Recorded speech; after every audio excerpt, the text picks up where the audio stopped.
The Roman Empire was one of the largest and most influential powers in the ancient world. Its influence stretched from Britain to the Middle East, its culture, laws and government changing the face of the world as its expansion swept outwards.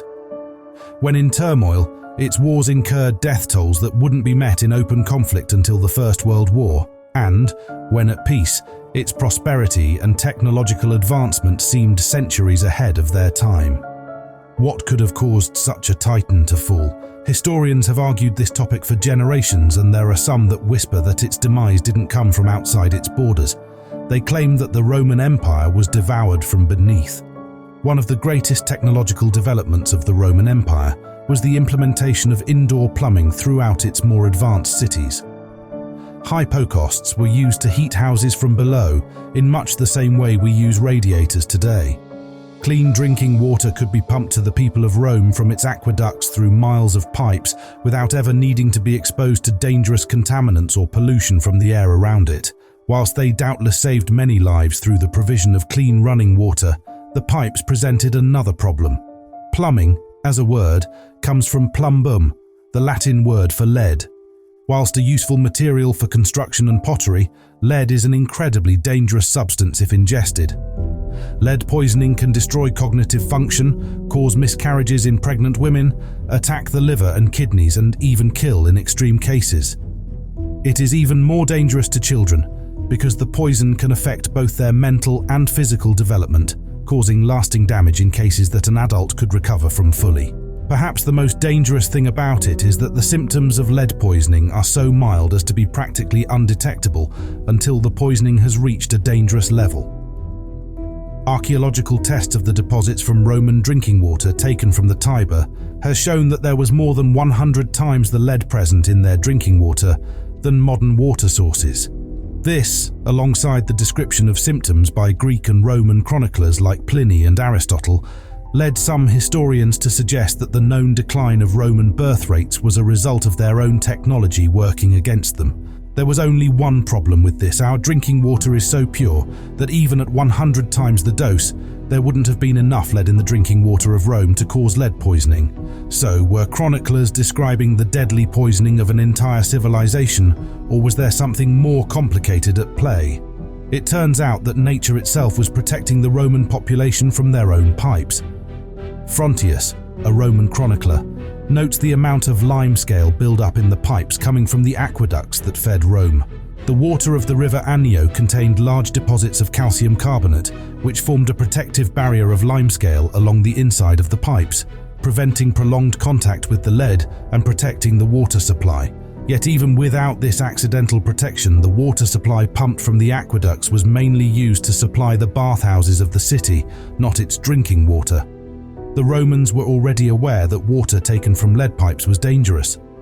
Chroniclers like Vitruvius and Columella had both commented that terracotta pipes were better for the health of drinkers and the flavour of the water that was taken from them.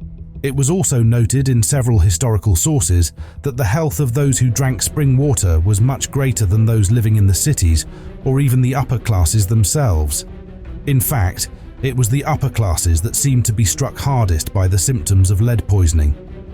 Sources like the philosopher Musonius Rufus and Pliny the Elder seem to describe symptoms like headaches, dizziness, and terrifying developmental effects on children amongst the nobility of Rome. So the poison couldn't lie in something as readily available as water. It had to come from something more luxurious, something only available to the upper classes, something they consumed in huge amounts that would be unavailable or scarce to those with less wealth. The historians turned to perhaps the greatest love and most enduring vice of the Greek and Roman cultures, wine. When the Romans invaded Greece, they absorbed many of the aspects of their culture. Greek architecture, mathematics, and philosophy were adopted by the Romans. They even used their gods as their own. It was in a far more humble and everyday acquisition that the danger of lead poisoning lay. Through their wine, the Greek upper classes had been reporting similar symptoms to those noted by the Roman chroniclers for years, and with the adoption of their winemaking techniques, lead found its way into the culinary habits of the Roman aristocracy. The Roman upper classes consumed wine at an incredible rate, with modern historian Nuriagu estimating the average consumption of an adult member of the nobility at 2 liters of wine per day. That's 3 bottles of wine every single day. The effect of that level of sustained alcohol consumption alone would be staggering on most adults, more than twice the safety limit recommended by the UK government every single day. Yet it wasn't the alcohol in the wine that was the greatest threat, it was the syrup they used to sweeten it. Called sapa or defrutum, this syrup was made through the boiling of unfermented grape juice, or must, until it was reduced to 1/3 of its original volume. On its own, the syrup was completely harmless. It was the concentration process that added poison to the brew. The reduction was prepared by boiling the juice in enormous vats. The Romans constructed these vats out of 2 materials, brass or lead. The continued heat, combined with the prolonged exposure to the bare metal, meant that the resultant syrup was teeming with lead deposits. Even the brass vats were forged out of an alloy that contained lead and then treated with stagnum, which is another lead alloy. This was to stop the acid in the grape juice reacting with the copper and turning the sapa sour. All combined, this meant that a single teaspoon of sapa-flavored wine would have contained more than 100 micrograms of lead. The US Department of Health states that blood levels of just 10 to 15 micrograms in a mother is enough to threaten the health of a baby. Neurological effects like dizziness and memory decline begin at 40 micrograms, and 100 micrograms is enough to permanently damage an adult liver or kidney. It would take roughly 2 bottles of sapa-treated wine to raise the amount of lead in the blood to dangerous levels. The aristocracy were consuming 3 on average. Only one thing saved the aristocracy from poisoning themselves to death within a generation: snobbery. In the perfume-scented pomposity of the Roman upper classes, it was viewed as vulgar and uncouth to drink wine without diluting it first. Romans used to dilute their mirum, or undiluted wine, with water to varying degrees, allowing them to drink more of it throughout the day while suffering fewer negative side effects. Rates of dilution varied depending on the person and fashion, but would average out at about 4 cups of water to 1 of wine. A practice that was designed to prevent hangovers inadvertently saved most of them from lead poisoning.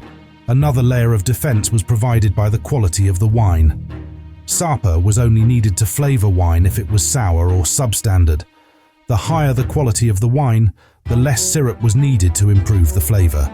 As a result, the most expensive wines were often only slightly flavored with the lethal ingredient, if they were flavored at all. Yet the poison still made its way into the aristocratic diet through other means. Many of the more decadent food recipes that were inherited from the Greeks also involved the use of sapa and defrutum to flavor rich sauces and marinades. These were embraced heartily by fashionable chefs and served up en masse at the lavish feasts attended by Roman high society. With the increase from food, some historians have estimated that the total dose of lead for a Roman aristocrat could have been as high as 250 micrograms a day. Their own decadence was poisoning them, destroying their ability to have children and attacking their offspring in the womb, whilst rendering the rulers of the empire weakened husks, incapable of sustaining the might of Rome. If this were true, then the entire might of the Roman Empire might have been threatened by a condiment, which is a bit like America being destroyed by over-reliance on tomato ketchup. There are historians who argue against this theory, however, and they make extremely valid points. The first and most compelling argument raised is that the Romans knew lead was dangerous. Several different Roman chroniclers, including Pliny the Elder, described the sickly complexion of men working in the forge with lead, and we've already mentioned that they associated lead water pipes with poor water quality. Whilst they may not have linked lead in sapa to sickness, it's conceivable they would have been wary of it. This is borne out by the archaeological finding that whilst lead deposits in the skeletons of Romans were high, and it may have contributed to a slightly elevated infant mortality rate, the lead deposits in British skeletons from the time were much higher and still didn't cause a collapse on the level of that suffered by Rome. This, combined with the lack of access to sapa to all but the extremely wealthy, would suggest that, whilst lead poisoning might have been common amongst the upper classes, it wouldn't necessarily have been the main cause of the fall of Rome. Other societal and political pressures were stacked against the empire towards the end of its power, many of them springing from the fact that it had overextended itself. The debate over the part lead poisoning had to play in the empire's fall continues to rage on, with academics on either side continuing the fight. However, whether by decadence in their eating habits or hubris in their military conquests, the underlying cause of the empire's fall could be said to be the same. They grew too big, too proud, too comfortable, and history's greatest lesson is that getting comfortable is the deadliest poison of all.